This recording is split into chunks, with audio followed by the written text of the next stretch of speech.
Hello friends, मैं विकास शिक्षा ocean में आप सभी का स्वागत करता हूं। तो मेरे मित्रों, मेरे साथियों, आप सभी लोग कैसे हैं? और मैं आशा करता हूं और भगवान से कामना करता हूं कि आप सभी लोग स्वस्थ होंगे और बहुत खुश होंगे और शिक्षा ओशन के साथ अपनी पढ़ाई को कंटिन्यू कर रहे होंगे। तो आप सभी लोग अपना हालचाल ज़रा मुझे कमेंट बॉक्स में बता दो कि आप सब कैसे हैं और आपकी तैयारी कैसे चल रही है। और चूँकि हम यूपीएससी और एमपीपीएससी को ध्यान में रखते हुए जो मेगा सीरीज़ जो हमने पॉलिटी की शुरू करी है, उसका ये दूसरा वीडियो है। फर्स्ट वीडियो कल अपलोड हो चुका है। तो प्लीज़ आप सभी लोग मुझे कमेंट बॉक्स में ज़रा बताओ कि आपको पहला वीडियो कैसा लगा और आपको अगर कोई कमी लग रही हो तो प्लीज़ मुझे बता दीजिए, ताकि मैं उस कमी को सुधार करके आपके लिए अच्छे वीडियो बना सकूं। और मैं आप सबसे दोस्तों, साथियों, मैं आप सबसे निवेदन ये करूंगा कि आप सभी लोग मेरे साथ शिक्षा ओशन के साथ प्लीज़ पढ़ाई को कंटिन्यू रखें। आप ये मत सोचिए कि लॉकडाउन चल रहा है, कोरोना की वजह से इकोनॉमिकल क्राइसिस आएगी और शायद ही वैकेंसी ओपन्स होगी। ऐसा कुछ नहीं है दोस्तों। यूपीएससी हर साल आती हैं, आएगी। एमपीपीएससी भी बहुत जल्द रिलीज होगी। ऐसा भी कुछ नहीं है, आप अपने दिमाग में ये मत रखिए। आप अपनी पढ़ाई को कंटिन्यू रखिए और पढ़ाई को जारी रखिए। आप हाथ पर हाथ धरे रहकर बैठिए मत, निराश मत होइए और मेरे साथ आप पढ़ाई को कंटिन्यू कीजिए। तो आप सभी लोग प्लीज़ मुझे मेरे पिछला जो वीडियो था, कल का जो वीडियो था, उस वीडियो के बारे में फीडबैक मुझे ज़रूर कमेंट बॉक्स में दीजिए। आपको कैसा लगा और मैं उसमें और क्या सुधार कर सकता हूँ। तो दोस्तों, आज हम उस मेगा सीरीज़ को आगे बढ़ाते हैं। फर्स्ट वीडियो में हमने 20 क्वेश्चन तक हमने चर्चा कर चुके थे। आज हम 21वें क्वेश्चन से शुरू करेंगे। एमसीक्यूज को हम शुरू करेंगे और हम उसको डिस्कस करेंगे। जो मेरे नए साथी हैं जिन्होंने शिक्षा ओशन को सब्सक्राइब नहीं किया है, वे सभी लोग शिक्षा ओशन को सब्सक्राइब कर लीजिए और बेल आइकन को प्रेस कर दीजिए। शिक्षा ओशन वह यूट्यूब चैनल है जो आपको UPSC, MPPSC, SSC, railway, bank और जितनी भी सेंट्रल और स्टेट गवर्नमेंट की कंपटीशन की एग्ज़ाम होती हैं, उन सब की प्रिपरेशन करवाता है। इसलिए आप सभी लोग शिक्षा ओशन को ज़रूर सब्सक्राइब कीजिए और इसको ज़्यादा से ज़्यादा शेयर कीजिए। जो मेरे साथी जो इस वीडियो को देख रहे हैं, उन सभी साथियों से मैं कहना चाहता हूं कि आप प्लीज़ इस वीडियो को आप अपने फ्रेंड सर्कल में ज़रूर शेयर कीजिए, अपने सोशल मीडिया पर ज़्यादा शेयर कीजिए। जो भी आपके रिलेटिव्स यूपीएससी की तैयारी या एमपीपीएससी की तैयारी कर रहे हैं, उनको इस प्लेटफॉर्म के बारे में आप ज़रूर बताइए। मेरे साथियों, आप सभी लोग शिक्षा ओशन के फेसबुक पेज के लिंक पर जाकर हमारे फेसबुक पेज को लाइक ज़रूर कीजिएगा। हमारा इंस्टाग्राम का भी चैनल है दोस्तों, आप उसको ज़रूर फॉलो कीजिएगा। और दोस्तों, टेलीग्राम का चैनल है जिसकी लिंक आप सबको दिख रही है और इस वीडियो के डिस्क्रिप्शन में भी आपको उसकी लिंक मिल जाएगी। उस लिंक पर जाकर आप ज़रूर हमारे टेलीग्राम चैनल को ज्वाइन कीजिएगा, जहाँ पर आपको बहुत सारे स्टडी मटेरियल प्रोवाइड करवाया जाता है। और इसके अलावा दोस्तों, हमारा ब्लॉग है शिक्षा ओशन का ब्लॉग। इस ब्लॉग पर आप ज़रूर विजिट करिएगा, क्योंकि इन वीडियो के जो पीडीएफ है, यानी इन एमसीक्यूज के जो पीडीएफ हैं, वो आपको वहाँ पर मिलेंगे, यानी ब्लॉग पर मिलेंगे। और आप वहाँ से डाउनलोड करके उन सारे पीडीएफ को अपने स्टडी मटेरियल के स्टोरेज में रख सकते हैं। और फ्यूचर में आप जब भी कभी भी रिवीजन करने का मूड हो आपका, तो रिवीजन इन पीडीएफ के माध्यम से कर सकते हैं। तो आप हमारे इस ब्लॉग के लिंक पर जाकर इन वीडियो के पीडीएफ ज़रूर डाउनलोड करिएगा। और दोस्तों, मैं आपको बता दूं, वो पीडीएफ पूरी तरीके से मुफ्त है।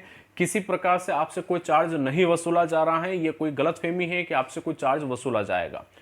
कोई चार्ज नहीं वसूला जाएगा। आप इस लिंक पर जाके वीडियो के पीडीएफ आप ज़रूर डाउनलोड करिएगा। तो दोस्तों, अब वीडियो की शुरुआत करते हैं। और हम जैसा कि आप सबको ज्ञात है कि हम 200 प्लस क्वेश्चन की मेगा सीरीज को शुरू कर चुके हैं और पहला वीडियो अपलोड हो चुका, जिसके तहत 1 से 20 तक क्वेश्चनों के बारे में हम चर्चा कर चुके थे। आज हम 21वें क्वेश्चन से प्रारंभ करते हैं। तो अब 21वां प्रश्न आप सभी लोगों के सामने है दोस्तों। और पहला जो 21वां जो क्वेश्चन है वो ये कहता है कि निम्नलिखित अधिकारियों को प्राथमिकता के अपने संबंधित क्रम में व्यवस्थित कीजिए।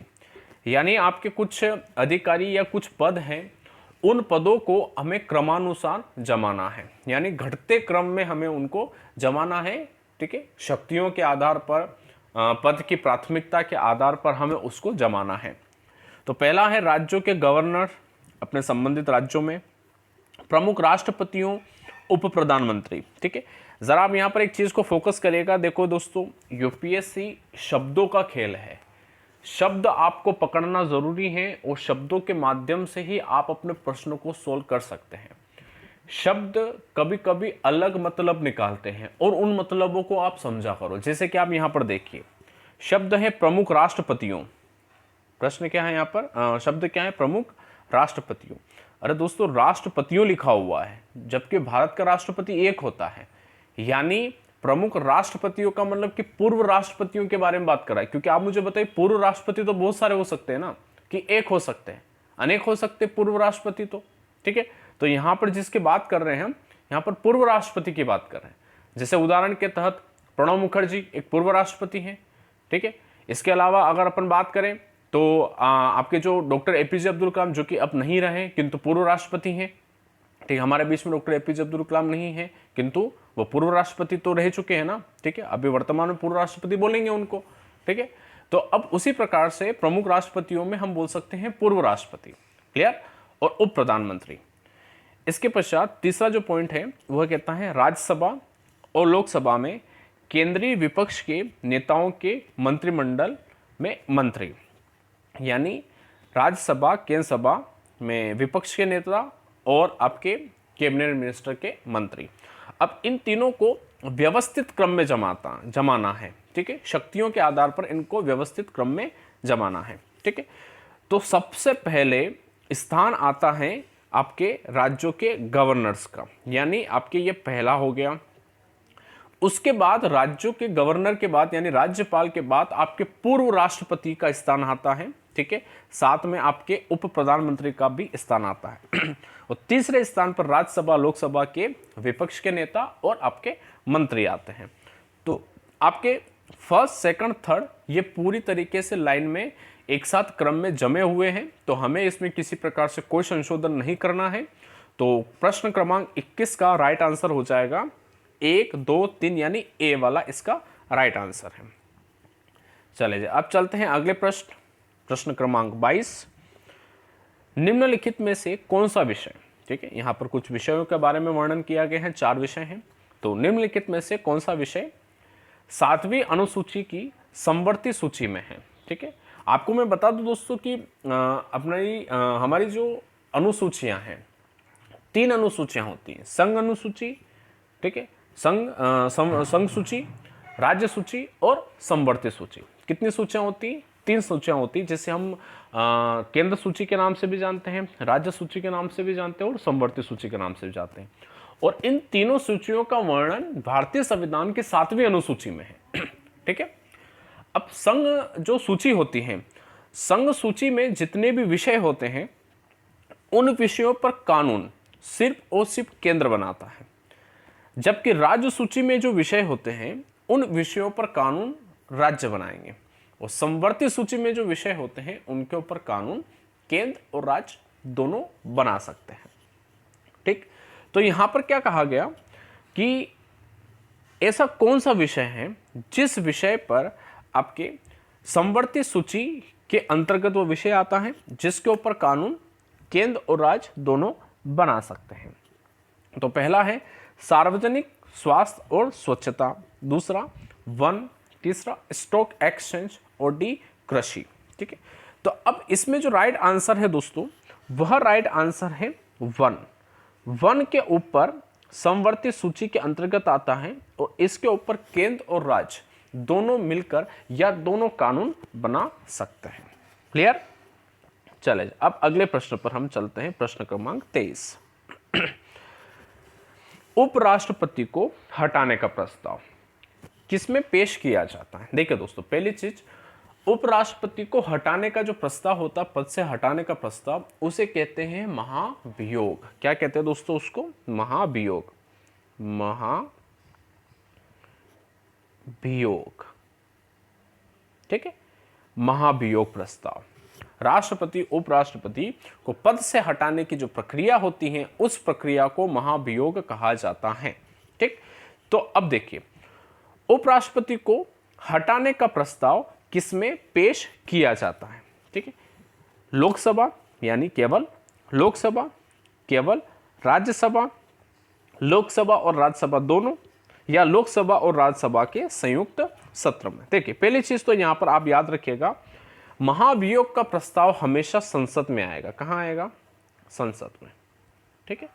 और रही राज्यसभा लोकसभा की बात, तो यह तो आपके संसद के भाग होते हैं, किंतु हमसे प्रश्न ये पूछा जा रहा है कहां पेश किया जाएगा? क्या लोकसभा में पेश किया जाएगा या राज्यसभा में, या आपके लोकसभा और राज्यसभा दोनों में, या आपके लोकसभा और राज्यसभा के संयुक्त सत्र में? ठीक है।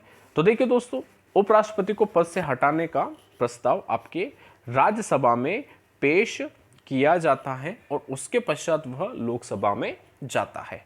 ठीक है। तो अब आप लोगों को यहां पर ध्यान से सुनना है, क्योंकि राज्यसभा में ही क्यों पेश कर रहे हैं, यह प्रश्न हमारे दिमाग में उत्पन्न होना चाहिए कि राज्यसभा में ही क्यों पेश कर रहे हैं। तो मैं आपको बता दूं, राज्यसभा में पेश करने के पीछे का कारण यह है क्योंकि उपराष्ट्रपति राज्यसभा का पदेन सभापति होता है, और इसी उद्देश्य को देखते हुए और इसी बात को देखते हुए आपके राज्यसभा में उपराष्ट्रपति को हटाने का प्रस्ताव यानी महाभियोग की प्रक्रिया राज्यसभा में सर्वप्रथम आती है, तत्पश्चात वह लोकसभा में जाती है। क्लियर? तो 23 का राइट आंसर हो गया बी वाला। चले जी, अब चलते हैं अगला प्रश्न। यहां तक आप लोगों को समझ में आया दोस्तों? समझ में आया तो वीडियो को लाइक कर दो, ठीक है, और वीडियो को शेयर कर दो। प्रश्न क्रमांक 24, सीमा प्रबंधन विभाग किस मंत्रालय के अंतर्गत आता है, या किस मंत्रालय के अंतर्गत विभाग है? सीमा प्रबंधन विभाग। पहले बात कर लेते दोस्तों कि सीमा प्रबंधन विभाग होता क्या है। ठीक, तो सीमा प्रबंधन विभाग का मतलब होता है जो अपने देश की अंतर्राष्ट्रीय सीमा होती है उन सीमाओं का निर्धारण करना या उनका प्रबंधन करना।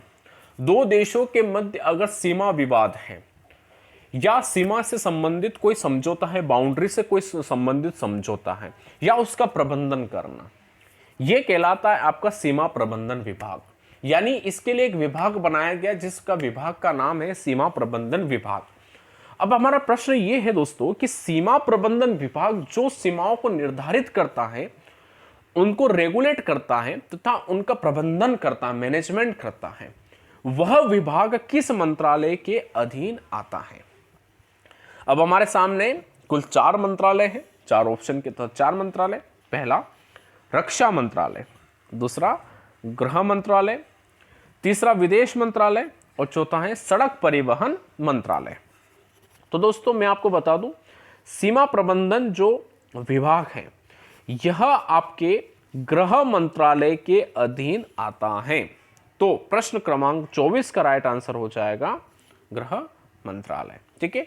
और वर्तमान में गृह मंत्रालय का अध्यक्ष, ठीक है, अध्यक्ष यानी मंत्री कौन है? अमित शाह। ठीक है, अमित शाह वर्तमान में गृह मंत्रालय के मंत्री हैं, यानी गृह मंत्री हैं, और गृह मंत्रालय के अधीन ही आपका सीमा प्रबंधन विभाग आता है। क्लियर मेरे साथियों? चले जी भैया, अब चलते हैं अगले प्रश्न पर। प्रश्न क्रमांक 25,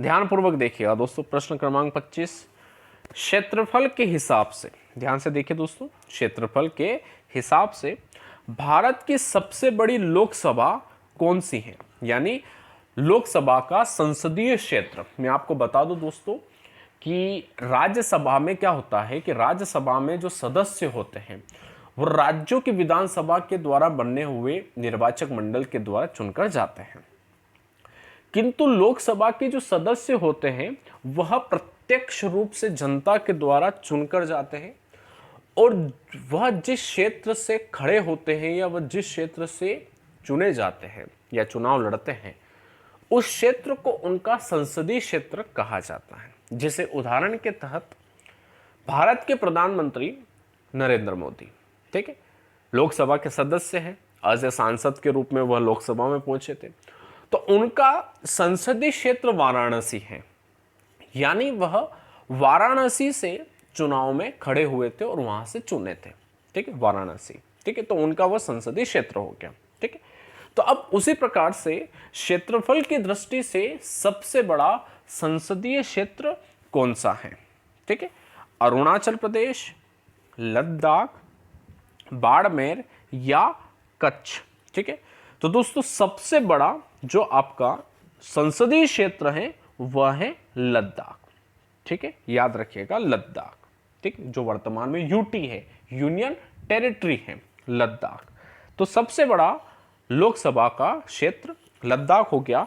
अगर इसके कुछ आंकड़े देखें तो लद्दाख का जो क्षेत्रफल है वह 173,266 वर्ग किलोमीटर है। ठीक है, ये इसका क्षेत्रफल हो गया, 173,266 वर्ग किलोमीटर क्षेत्र हो गया।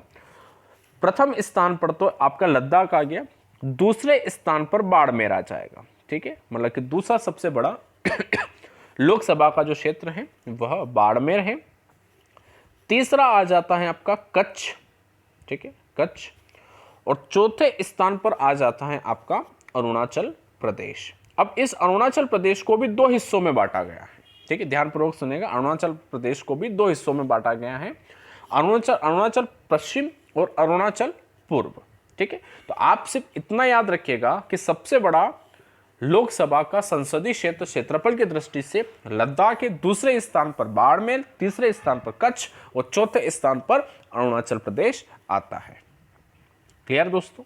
चलिए अब अगले प्रश्न पर चलते हैं। प्रश्न क्रमांक 26, निम्नलिखित में से किन राज्यों में विधान परिषद है? आपको मैं यहां पर थोड़ा सा विधानमंडल के बारे में चर्चा कर लूं। जैसे कि हमारी जो संसद है वो संसद 3 भागों से मिलकर बनी है, राज्यसभा, लोकसभा और राष्ट्रपति, जिसमें 2 सदन होते हैं, 2 हाउस होते हैं, अपर हाउस, लोअर हाउस, यानी राज्यसभा, लोकसभा। उसी प्रकार से शक्तियों के विकेंद्रीकरण के अनुसार राज्यों में भी आपकी एक कानून बनाने के संस्था है जिसे अपन विधानमंडल बोलते हैं। तो विधानमंडल का स्वरूप विधान परिषद, विधानसभा और राज्यपाल के रूप में बनता है। अब सभी राज्यों में, जितने भी राज्य वर्तमान में हैं, उन सभी राज्यों में आपके क्या नहीं है? ठीक है, विधान परिषद नहीं है। बाकी सभी राज्यों में विधानसभा है। ठीक है, अब विधान परिषद की बात करें कि कितने राज्य ऐसे हैं जहां पर विधान परिषद है। ठीक है, तो उत्तर प्रदेश, बिहार, छत्तीसगढ़ या जम्मू कश्मीर। अब इनमें से कितने ऐसे राज्य हैं जहां पर आपके क्या हैं? विधान परिषद है। तो दोस्तों उत्तर प्रदेश में विधान परिषद है, बिहार में भी विधान परिषद है, जम्मू कश्मीर में भी, पर आपके छत्तीसगढ़ में नहीं है। अब देखिए, आप थोड़ा सा यहां पर ध्यान दीजिएगा जम्मू कश्मीर पर। जम्मू कश्मीर वर्तमान में राज्य नहीं है। ठीक है, और इसको बना दिया गया यूटी। और जब यूटी बनाया तो इस जम्मू कश्मीर में अभी किसी भी प्रकार से कोई विधानमंडल बनाने की बात नहीं की गई। किंतु प्रश्न की प्रकृति देखिए तो दोस्तों मैं आपको ये बताना चाहता हूं कि जब यह राज्य था तब इसमें आपके क्या था? विधान परिषद थी। ठीक है, तो अब हम प्रश्न के अनुसार यहां पर इसको मान लेंगे कि यहां पर विधान परिषद थी। ठीक है, तो अब देखिए दोस्तों, तो इसका राइट आंसर जो होगा वह होगा आपका 1, 2 और 4, यानी डी वाला इसका राइट आंसर। अगर आप ये बोलोगे कि नहीं सर हम जम्मू कश्मीर को हम विधान परिषद के रूप में नहीं मानेंगे, ठीक है, तो इसका राइट आंसर हो जाएगा 1 या 2, यानी उत्तर प्रदेश और बिहार इसका राइट आंसर हो जाएगा। क्लियर दोस्तों? चले जी, अब चलते हैं अगले प्रश्न, प्रश्न क्रमांक 27 सॉरी माफ करिएगा, प्रश्न क्रमांक 27। ध्यानपूर्वक देखिए, प्रश्न थोड़ा सा बड़ा है। ठीक है, बड़े प्रश्न से डरा मत करो आप लोग। ठीक है, यूपीएससी में बहुत बड़े बड़े प्रश्न आते हैं। ठीक है, और बच्चा क्या है कि उस प्रश्न की साइज को देखते ही डर जाता है। हमें इस क्वेश्चन की साइज को देखकर डरना नहीं है। ठीक है, आप ध्यानपूर्वक क्वेश्चन को पढ़िएगा। क्वेश्चन क्या है? अंडमान और निकोबार। ठीक है, आपको पता है कि ये अंडमान निकोबार एक द्वीप समूह है, भारत का एक यूटी है, यूनियन टेरिटरी, केंद्र शासित प्रदेश है अंडमान निकोबार, जो बंगाल की खाड़ी में स्थित है। ठीक है, अंडमान और निकोबार, फिर आदिवासी जनजातियों का संरक्षण। देखिए, आपको पता होना चाहिए दोस्तों कि अंडमान निकोबार में बड़ी मात्रा में जनजातियां निवास करती है, और कुछ जनजातियां तो ऐसी हैं जो अभी भी स्टोन एज में जी रही है, यानी पाषाण काल में जी रही है, उनको आधुनिकता का कोई पता ही नहीं है। ठीक है, तो अंडमान और निकोबार आदिवासी जनजातियों का संरक्षण, संशोधन, विनियमन यानी विधेयक, 2012, ठीक है, यानी एक संशोधन किया गया था जनजातियों से संरक्षण से संबंधित, वो भी 2012 में संविधान के अनुच्छेद 240 के तहत जारी किया गया। किस अनुच्छेद के तहत जारी किया गया? तो 240 के तहत जारी किया गया। जो राष्ट्रपति को केंद्र शासित प्रदेशों के मामलों में आदिवासी जनजातियों की सुरक्षा के लिए ऐसे उपाय करने की शक्ति प्रदान करता है। यानी किसको प्रदान करता है? राष्ट्रपति को इनके उपाय करने की शक्ति प्रदान करता है। यह विनियमन निम्नलिखित जनजातियों में से किसी की रक्षा करेगा। देखो, अब यहां पर आपको मैं बता दूं, प्रश्न तो यहां से यहां तक है, ठीक है, प्रश्न तो सिर्फ यहां से यहां तक है। बाकी अंडमान निकोबार से, यानी ये पूरी लाइन, नीचे वाली भी लाइन और इसके नीचे की भी लाइन और ये आधी लाइन, ये हमें जानकारी देता है, ठीक है। ये तो सिर्फ और सिर्फ जानकारी है। बाकी तो प्रश्न यही है कि विनियमित निम्नलिखित जनजातियों में से किसकी रक्षा करेगा। यानी ये जो संशोधन हुआ था, यह संशोधन निम्नलिखित में से वह कौन सी जनजाति हैं जिनकी रक्षा करेगा, ठीक है। बाकी तो संपूर्ण जानकारियां थी।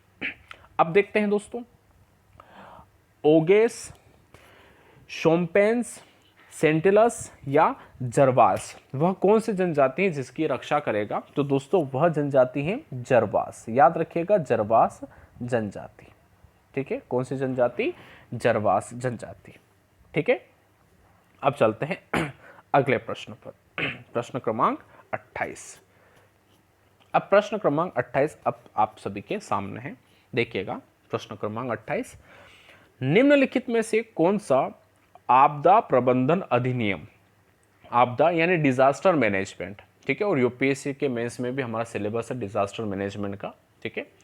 तो ध्यानपूर्वक सुनो, निम्नलिखित में से कौन सा आपदा प्रबंधन अधिनियम 2005, कौन सा अधिनियम की बात कर रहे हैं? 2005 के तहत गठित राष्ट्रीय आपदा प्रतिक्रिया निधि। देखो, हमें प्रश्न बहुत ज्यादा जानकारियां देता है, इसलिए मेरे साथियों, मेरे मित्रों, आप सभी लोग प्रश्नों को ध्यानपूर्वक पढ़ो, ठीक है।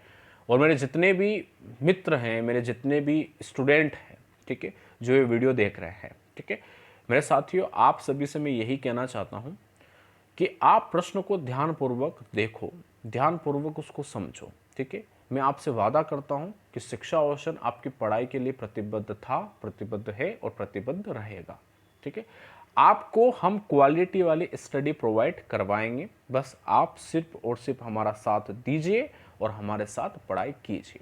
मैं अपने अनुभव आप लोगों को दूंगा ताकि आप अपनी तैयारी को पुख्ता कर सकें, ठीक है। सहमत हो तो कमेंट बॉक्स में जरूर बताओ, ठीक। अब देखिएगा, प्रश्न आपदा प्रबंधन अधिनियम 2005। अब देखिएगा, इस अधिनियम के तहत आपका एक संस्था का गठन हुआ था जिसका नाम है राष्ट्रीय आपदा प्रतिक्रिया निधि, ठीक है। अब आपके प्रश्न ये भी तो बन सकता है कि राष्ट्रीय आपदा प्रतिक्रिया निधि किस अधिनियम के तहत निर्मित की गई थी, ठीक है। तो देखो, ये प्रश्न के माध्यम से हमें इसका उत्तर मिल रहा है, और वो प्रश्न के माध्यम से उत्तर क्या है? आपदा प्रबंधन अधिनियम 2005, ठीक है। तो आप याद रखिएगा। अब प्रश्न हमारा 28वां ये है कि इसका संचालन कौन करता है? प्रश्न क्या है? इसका संचालन कौन करता है? ऑप्शन: प्रधानमंत्री, गृह मंत्री, संसदीय कार्य मंत्री या वन और पर्यावरण मंत्री। अधिकांश बच्चे केंद्रीय वन और पर्यावरण मंत्री लगाएंगे। क्यों? क्योंकि उनका ऐसा मानना है कि आपदा प्रबंधन तो पर्यावरण से संबंधित है, तो पर्यावरण मंत्री के अंतर्गत आएगा। दोस्तों, मैं आपको बता देता हूं, राष्ट्रीय आपदा प्रबंधन की बात कर रहे हैं यहाँ पर, ठीक है। तो आपदा प्रबंधन की बात करते तो यह राष्ट्रीय यानी देश के अंदर की बात है, यानी गृह का मामला है, घर का मामला है, ठीक है। तो यहाँ पर कोई वन मंत्री या पर्यावरण मंत्री नहीं आएगा, यहाँ पर कोई प्रधानमंत्री नहीं आएगा, और यहाँ पर तो संसद का कोई लेना देना है नहीं। तो राइट आंसर होगा केंद्रीय गृह मंत्री, ठीक है। तो इसका जो संचालन होता है वो केंद्रीय गृह मंत्री के द्वारा इसका संचालन किया जाता है। क्लियर? तो 28वें का राइट आंसर हो गया बी वाला।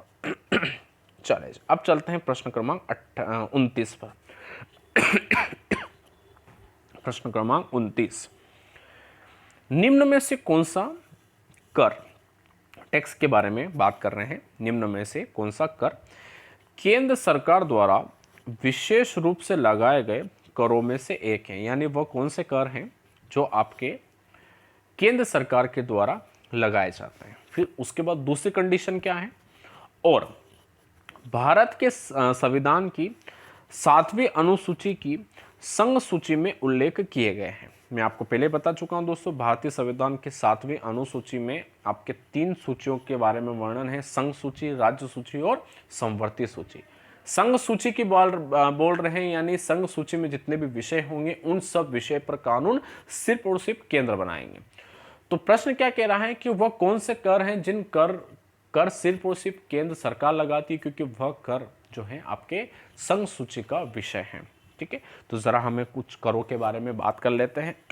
पहला है निर्यात कर, समाचार पत्रों में विज्ञापन पर टैक्स, कृषि आय पर टैक्स या बिजली की खपत बिक्री पर टैक्स। इनमें से वो कौन सा टैक्स है जो केंद्र सरकार के द्वारा लगाया जाता है और जिसका वर्णन संघ सूची में किया गया है।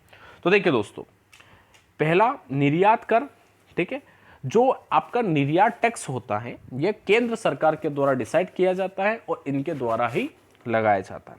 दूसरा, समाचार पत्रों में विज्ञापन देने के ऊपर जो टैक्स है वह भी आपका केंद्र सरकार लगाती है, किंतु कृषि पर आय का जो टैक्स है यह आपके राज्य सरकार लगाती है। ठीक, तो ये नहीं होगा। बिजली की खपत और बिक्री पर भी टैक्स आपके राज्य सरकार लगाती है, तो ये भी नहीं होगा, क्योंकि आपने देखा होगा ना बहुत सी बार कि किन्हीं राज्यों की बिजली की दर कम है और किन्हीं की ज़्यादा है, कि कहीं कहीं पर आपका जो बिजली है वह ज़्यादा पैसों में मिलती है, कहीं कहीं पर कम पैसों में मिलती है। वह इसलिए क्योंकि राज्य सरकार उसके ऊपर टैक्स लगाती है। ठीक है, तो अब इसके अनुसार अगर हम देखें तो अब इसका जो राइट आंसर होगा वह 1 और 2, यानी आपका 29 का सी। ठीक है, 29 का इसका राइट आंसर होगा सी। अब चलते हैं प्रश्न क्रमांक 30 पर। केंद्रीय बजट में शामिल, प्रश्न ध्यानपूर्वक आप देखिएगा दोस्तों, केंद्रीय बजट में शामिल यानी जो बजट बनाया जाता है, पूरे साल का लेखा जोखा जो बनाया जाता है और पेश किया जाता है संसद में वित्त मंत्री के द्वारा, उस केंद्रीय बजट की बात कर रहे हैं। तो केंद्रीय बजट में शामिल गैर वोट योग्य शुल्क, गैर वोट योग्य शुल्क मतलब कि ऐसा पैसा जो उन लोगों को दे रहे हैं जिनको वोट दे के द्वारा नहीं चुना गया है, वोट के माध्यम से उनको नहीं चुना गया है। ठीक है, मतदान के द्वारा उनको नहीं चुना गया है ऐसा। ठीक है, तो गैर वोट योग्य शुल्क या चार्ज किए गए व्यय में शामिल है, यानी वह कौन कौन से शामिल हैं जो आपके गैर वोट योग्य शुल्क के अंतर्गत आते हैं, तो उसके बारे में हम चर्चा करते हैं। ठीक है, तो अब देखिए, संसद के घरों में प्रेसिडिंग अधिकारियों के वेतन और भत्ते, सुप्रीम कोर्ट और उच्च न्यायालय के न्यायाधीशों के वेतन और भत्ते, सीएजी की सैलरी और भत्ते, सुप्रीम कोर्ट के सेवानिवृत्त न्यायाधीशों की पेंशन या उच्च न्यायालय के सेवानिवृत्त न्यायाधीशों की पेंशन। तो दोस्तों, इसमें जितने भी पांचों जो आपके ऑप्शन हैं वह सभी आपके आते हैं गैर वोट योग्य शुल्क के अंतर्गत। ठीक है, तो इस हिसाब से इसका राइट आंसर क्या होना चाहिए? इसका राइट आंसर होना चाहिए ये सभी। क्लियर मेरे साथियों? चले जी, तो 30वें का राइट आंसर हो जाएगा डी वाला। अब हम चलते हैं प्रश्न क्रमांक 31 पर। ठीक है, प्रश्न क्रमांक 31 आप देखिए, प्रश्न क्रमांक 31, भारतीय संविधान के द्वारा दिए गए निम्नलिखित मौलिक अधिकारों के कारण गैर अनुदान अल्पसंख्यक संस्थानों को आरटीआई अधिनियम के दायरे से बाहर रखा गया है। यानी हमारे मौलिक अधिकार में कहा गया कि जो गैर अनुदान अल्पसंख्यक संस्था हैं उनको आरटीआई राइट टू इंफॉर्मेशन यानी सूचना के अधिकार के दायरे के बाहर रखा गया है। किस आर्टिकल के अनुसार? तो वह आर्टिकल है दोस्तों आर्टिकल 30(1), जिनमें आपके अल्पसंख्यकों के जो शैक्षणिक संस्थाएं हैं, ठीक है, उन संस्थाओं के बारे में वर्णन किया गया है और उन संस्थाओं से संबंधित आरटीआई कानून नहीं लगता है। आरटीआई के दायरे में वह संस्थाएं नहीं आती हैं, याद रखिएगा। तो 31वें का राइट आंसर हो जाएगा डी वाला। ठीक, अब चलते हैं प्रश्न क्रमांक 32 पर। तो जिन साथियों ने अभी तक भी इस क्लास को लाइक नहीं किया है तो किसका इंतजार कर रहे हो? ठीक है, लाइक तो बनता है यार, इतनी मेहनत कर रहा हूँ आप लोगों के लिए, तो एक लाइक तो बनता है, और शेयर भी बिल्कुल बनता है। एक नहीं बोलूँ, जितना आपकी इच्छा हो उतना शेयर करो, ठीक है, अपने फ्रेंड सर्कल में, अपने सोशल मीडिया पर, जहाँ पर भी आपको जगह मिले, जहाँ पर भी आपको स्टडी ग्रुप मिले, ठीक है, वहाँ पर ये वीडियो पहुँचना चाहिए, शिक्षा औषध वहाँ तक पहुँचना चाहिए। आप मेहनत करोगे थोड़ी बहुत तो मुझे बहुत अच्छा लगेगा, और मैं आपके लिए बहुत ज़्यादा मेहनत करूँगा। पढ़ने में बहुत मज़ा आएगा। जब कोई वीडियो को बड़ी तादाद में लोग देखते हैं ना, तब पढ़ाने में बहुत मज़ा आता है, ठीक है। इसलिए आप थोड़ा सा ज़्यादा क्राउड लेके आओ, और ये आपके हाथ में है। तो अब ज़रा प्रश्न क्रमांक 32 के बारे में चर्चा कर ही लेते हैं। प्रश्न क्रमांक 32, ध्यानपूर्वक देखिए। प्रश्न की साइज फिर से बड़ी है, डरने की आवश्यकता बिल्कुल भी नहीं है। तो प्रश्न क्रमांक 32, भारतीय संविधान का अनुच्छेद 20, कौन सा आर्टिकल? आर्टिकल 20। आर्टिकल 20 याद है आप लोगों को? आर्टिकल 20 आपके अपराधों से संबंधित संरक्षण के बारे में बताता है, ठीक है, अपराधों से संबंधित संरक्षण, आर्टिकल 20 एक महत्वपूर्ण मौलिक अधिकार है। स्वाभाविक सी बात, एक महत्वपूर्ण मौलिक अधिकार है, क्योंकि यह किसी भी परिस्थिति में निलंबित नहीं होता है, चाहे कोई सी भी इमरजेंसी हो, यह निलंबित नहीं होगा। तो यह महत्वपूर्ण मौलिक अधिकार है, क्योंकि यह अपराधों के लिए दृढ़ विश्वास के संबंध में सुरक्षा प्रदान करता है। स्वाभाविक सी बात है, क्योंकि आर्टिकल 20 आप किससे संबंधित है? अपराधों से संबंधित है, अपराधों के संरक्षण से संबंधित है। अब देखिए, यहां से और यहां तक है तक, ठीक है, जानकारी दे रहा है। प्रश्न तो बोला ही नहीं है, प्रश्न तो है ही नहीं, यहाँ तो सिर्फ और सिर्फ जानकारी है। कैसी जानकारी? देखो, भारतीय संविधान का अनुच्छेद 20 एक महत्वपूर्ण मौलिक अधिकार। देखो, पहली जानकारी ये, क्योंकि यह अपराधों के लिए दृढ़ विश्वास के संबंध में सुरक्षा प्रदान करता है। दूसरी जानकारी ये, प्रश्न तो है ही नहीं। जब प्रश्न की साइज बड़ी हो ना, समझ जाना, प्रश्न छोटा होगा, बाकी जानकारियां होगी, और उस जानकारियों की मदद से हमें आंसर लगाना है। याद रखो, ये प्रकृति होती है यूपीएससी के क्वेश्चन की, ठीक है। जब साइज बड़ी हो, जानकारियां होती हैं, और प्रश्न छोटा होता है, और प्रश्न का आंसर हम, ठीक है, उन जानकारियों की मदद से देंगे। तो अब प्रश्न ये है, अनुच्छेद 20 के तहत अपराध के आरोपी व्यक्ति को कौन सी सुरक्षा प्रदान नहीं की जाती है? ठीक है, अनुच्छेद 20 के तहत जो व्यक्ति अपराधी होता है, उस अपराधी को नीचे दी गई जितनी भी सुरक्षाएं हैं, उनमें से कौन सी सुरक्षा प्रदान नहीं की जाती है? ठीक है, चले तो अब जरा हम उसके बारे में बात करते हैं। एक्स पोस्ट फैक्ट लॉ, ठीक है, यानी एक कानून होता है, ठीक है, उस कानून का तो बाकायदा उसको सुरक्षा प्रदान की जाती है। तो ये भी आपका सही हो जाएगा। दोहरा खतरा, ये भी बिल्कुल। आत्मदोष के खिलाफ निषेध, बिल्कुल, ठीक है, यानी आपका किसी भी व्यक्ति को अपने खिलाफ साक्ष्य देने के लिए मजबूर नहीं किया जाएगा। दोहरा खतरा का मतलब क्या होता है यहाँ पर, कि वह व्यक्ति जो है, वह व्यक्ति आपके एक अपराध के लिए एक ही सज़ा का हकदार होगा, दो सज़ा का हकदार नहीं होगा। एक्स पोस्ट फैक्ट लॉ का मतलब ये होता है कि व्यक्ति के ऊपर जो कानून लगा है, उस कानून की प्रकृति भविष्य के लिए होगी, न कि आपके भूत के लिए होगी। यानी संसद हमेशा कानून, ठीक है, आपके लिए आने के वाले समय के लिए बनाती, न कि पिछला गुजर गया उसके समय के लिए बनाती है। तो ये तीनों तो अंतर्गत आते हैं। और डी वाला, 24 घंटे भीतर एक मजिस्ट्रेट के सामने पेश करने का अधिकार। अब 24 घंटे के भीतर एक मजिस्ट्रेट के सामने पेश करने का जो अधिकार है, यह तो आपके किसके अंतर्गत आता है? ये तो आपकी गिरफ्तारी से संरक्षण के अंतर्गत आता है।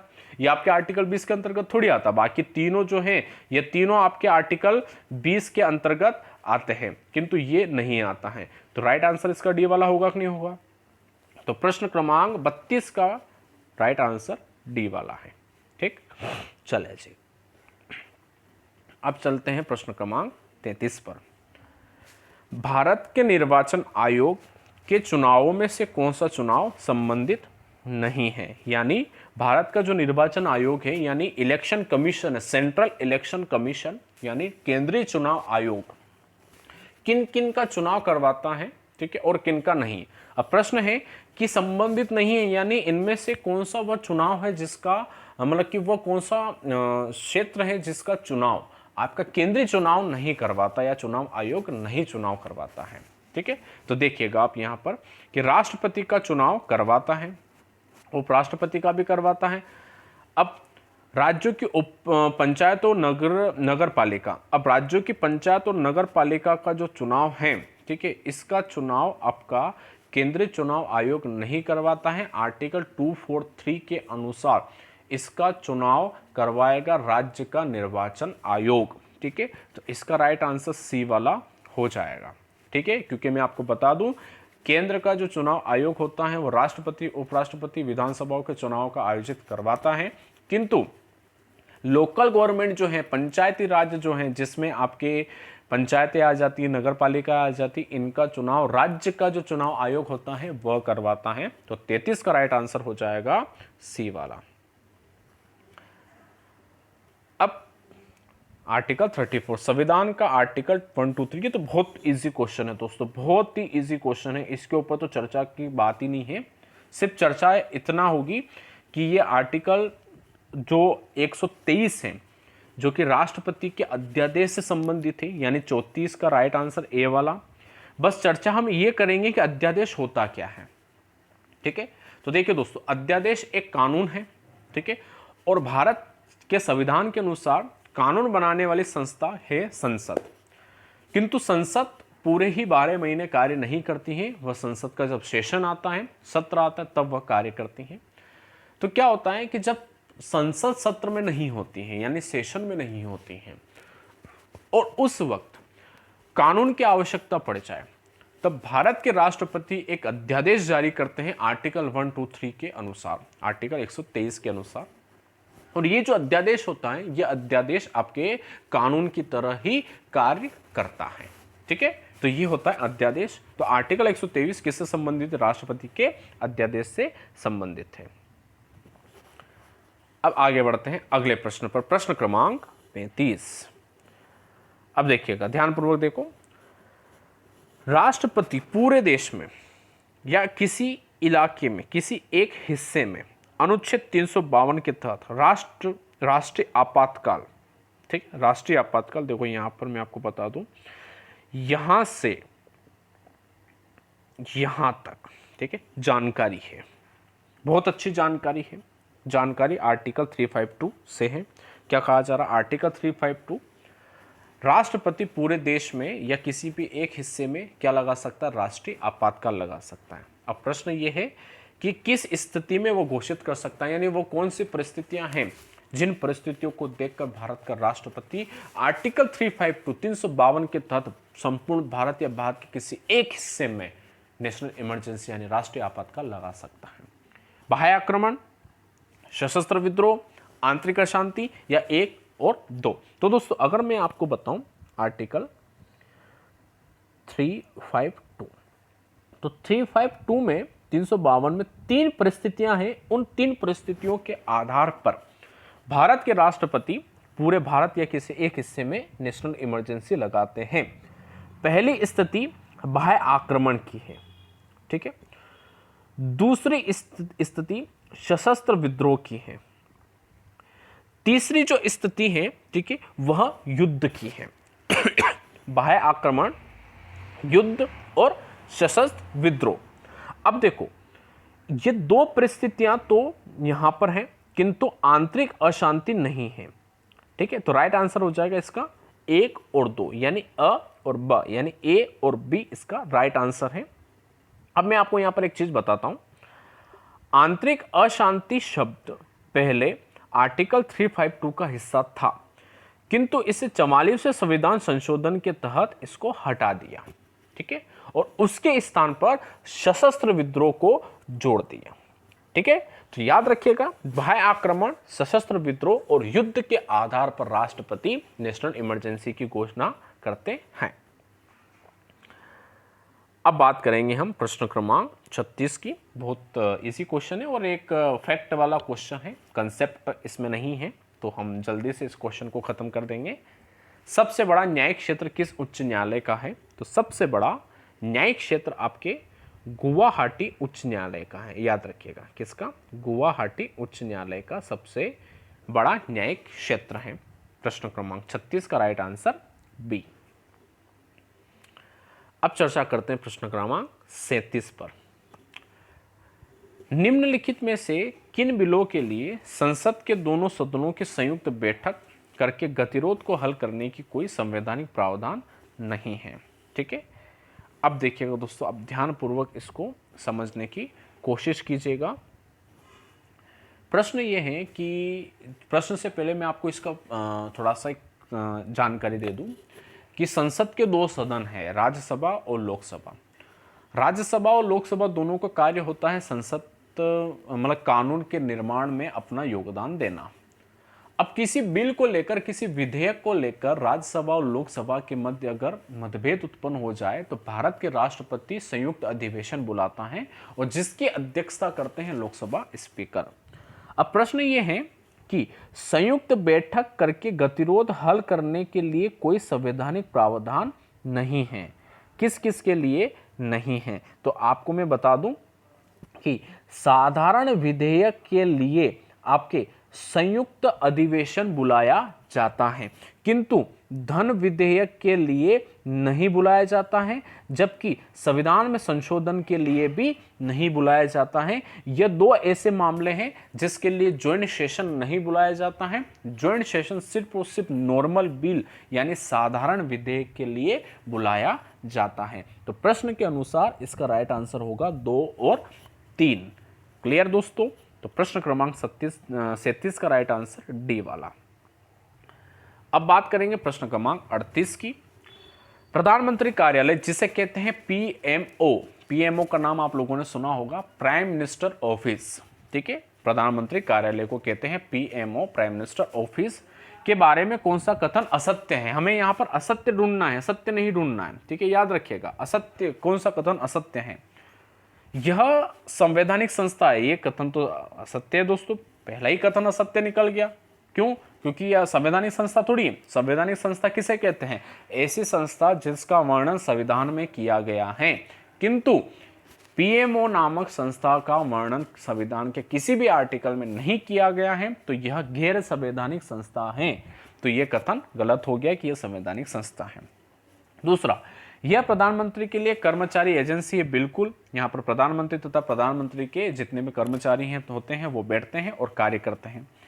इसे विभाग की स्थिति दी गई। बिल्कुल सही कहा दोस्तों, ये एक विभाग ही तो है। तीसरा, इसके अंतर्गत कोई संलग्न और अधीनस्थ कार्यालय नहीं। हाँ बिल्कुल दोस्तों, इसके अंतर्गत कोई भी अधीनस्थ कार्यालय नहीं आता है। ये एकमात्र कार्यालय है और स्वतंत्र कार्यालय है। ठीक है, तो इस अनुसार से आपका राइट आंसर जो है कौन सा हो गया? संवैधानिक संस्था है। तो गलत कथन निकालना था, तो इस अनुसार से 38 का आंसर हो गया आपका कौन सा वाला? ए वाला। अब चर्चा करते हैं प्रश्न क्रमांक 39 की। संविधान की कई प्रमुख विशेषताएं जैसे कि संघीय संरचना। ठीक है, संघीय संरचना का मतलब क्या होता है? केंद्र और राज्य। ठीक है, इन सबसे मिलकर आपका एक संघ बनता है, यूनियन बनती है। ठीक है, संघीय संरचना। प्रांतीय स्वायत्ता, प्रांतीय स्वायत्ता का मतलब कि हमारे राज्यों को कुछ स्वतंत्रताएं तथा कुछ अधिकार दिए हैं, जैसे कानून बनाने के अधिकार, प्रशासन चलाने का अधिकार। ठीक है, एक द्विवार्षिक केंद्रीय विधायिका। ठीक है, द्विवार्षिक केंद्रीय विधायिका का मतलब कि संसद। और शक्तियों को अलग अलग करने के सिद्धांत कहां से लिए गए हैं? ठीक है, यानी कुछ ऐसे महत्वपूर्ण जो विषय हैं जिसमें से आपका संघीय संरचना, प्रांतीय स्वायत्ता, केंद्रीय विधायिका और शक्ति को अलग करने का सिद्धांत, यानी ये जो विषय हैं यह कहां से लिए गए हैं? ये ऑप्शन है 1928 की नेहरू रिपोर्ट से लिए गए, तो नहीं दोस्तों, नेहरू रिपोर्ट से ये सभी विषय नहीं लिए गए। भारत सरकार का अधिनियम 1919 के तहत नहीं, और नहीं ये 1947 के अधिनियम से लिए गए, ये 1935 के अधिनियम से लिए गए। और मैं आपको बता दूं दोस्तों, भारतीय संविधान का जब निर्माण हुआ तब इसका प्लेटफॉर्म माना गया था भारत सरकार का अधिनियम 1935 को, यानी बेस माना गया था भारत सरकार का अधिनियम 1935। 1935 का जो कानून था, इस कानून को बेस माना गया था, उस बेस के आधार पर ही आपके इस संविधान का निर्माण किया गया। तो राइट आंसर हो जाएगा आपका कौन सा? सी वाला। तो 39 का राइट आंसर सी। ठीक है, चले जी।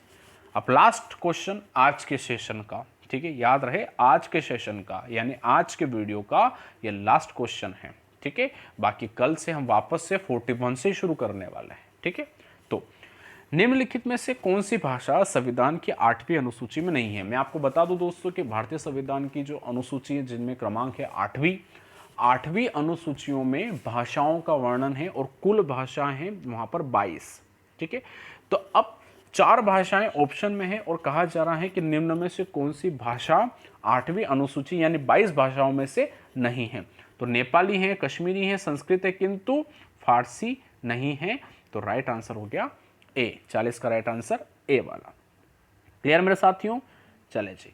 तो इस प्रकार से आप सभी लोगों ने हमारे इस मेगा सीरीज जो कि यूपीएससी और एमपीपीएससी के तहत ये दूसरा वीडियो यानी कुल 40 क्वेश्चन आप लोगों ने पढ़ लिए हैं, समझ लिए हैं, इसकी प्रैक्टिस कर ली है। और मैं आशा करता हूं कि आप सभी लोग पूरा वीडियो देख रहे हैं और पूरा ही देखना है, बीच में छोड़ना नहीं। आप लोगों के लिए मेहनत कर रहा हूं और मैं ये भी आशा करता हूं कि आप सभी लोगों को मेरा यह प्रयास अच्छा लग रहा होगा।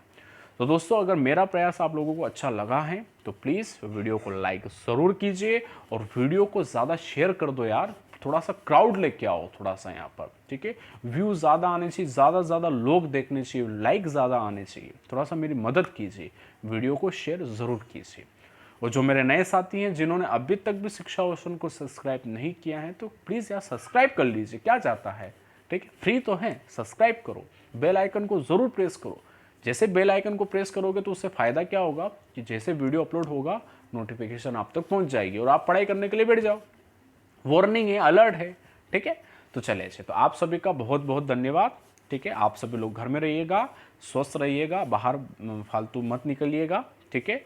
तो आप सभी लोग घर में रह के कोरोना को बाहर ही रहने दो, हमें नहीं लाना है घर पर। उस मेहमान को बाहर ही अच्छा लग रहा है, अंदर लाने की आवश्यकता नहीं है। इसलिए आप घर में रहो, सुरक्षित रहो और शिक्षा ओशन के साथ पढ़ाई को कंटिन्यू करते रहो, ठीक है। तो आप सभी का बहुत बहुत धन्यवाद। मुलाकात करते हैं कल नेक्स्ट वीडियो में।